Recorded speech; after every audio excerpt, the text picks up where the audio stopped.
UAE-യിൽ പ്രമുഖ റെസ്റ്റോറന്റിന് എതിരെ അപകീർത്തികരമായ വീഡിയോ സമൂഹ മാധ്യമങ്ങളിൽ പ്രചരിപ്പിച്ച കേസിൽ വനിതാ ഇൻഫ്ലുവൻസർക്ക് 21 ലക്ഷത്തിലേറെ രൂപ പിഴ ചുമത്തി.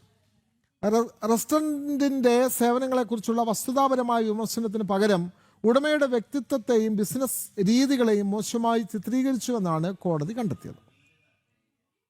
ഭക്ഷണശാല ഉടമ നൽകിയ പരാതിയെ തുടർന്ന് നടത്തിയ അന്വേഷണത്തിലാണ് വനിതാ ഇൻഫ്ലുവൻസർക്കെതിരെ നടപടിയുണ്ടായത്. വിവാദ വീഡിയോ തന്റെ വ്യക്തിഗത സമൂഹ മാധ്യമ അക്കൗണ്ടിലൂടെയാണ് പങ്കുവച്ചതെന്ന് പ്രതി അന്വേഷണത്തിൽ സമ്മതിച്ചു. സാധാരണ ഉപഭോക്തൃ വിമർശനം മാത്രമായിരുന്നു ലക്ഷ്യമെന്നായിരുന്നു പ്രതിയുടെ വാദം. എന്നാൽ വീഡിയോ വസ്തുതാപരമായ വിലയിരുത്തലല്ലെന്നും വ്യക്തിഹത്യയും അപകീർത്തിപ്പെടുത്തലുമാണെന്നും കോടതി വിലയിരുത്തി. കേസിൽ പ്രതിക്ക് 30,000 ദിർഹം പിഴ ചുമത്തിയ കോടതി സമൂഹ മാധ്യമങ്ങളിൽ നിന്ന് അപകീർത്തികരമായ വീഡിയോ ഉടൻ നീക്കം ചെയ്യാനും വീഡിയോ ചിത്രീകരിക്കാനും പ്രചരിപ്പിക്കാനും ഉപയോഗിച്ച മൊബൈൽ ഫോൺ കണ്ടുകെട്ടാനും ഉത്തരവിട്ടു.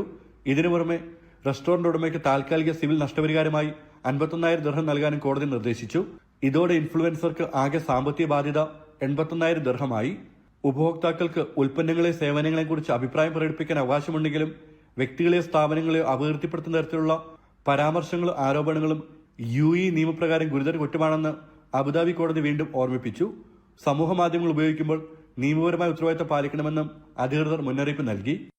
ജനം, ദുബായ്.